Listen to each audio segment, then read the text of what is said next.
guys, maglagay tayo dito ng estapegi. So, ganito lang siya, pampakain sa mga kiddos.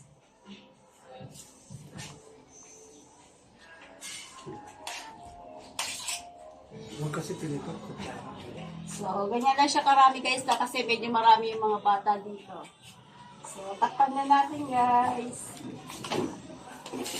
50 pesos lang pala isa nito. Marami ata yan eh. Charot-charot lang. So, ayan na guys. Thank you for watching. Please like, follow, and share. Bye!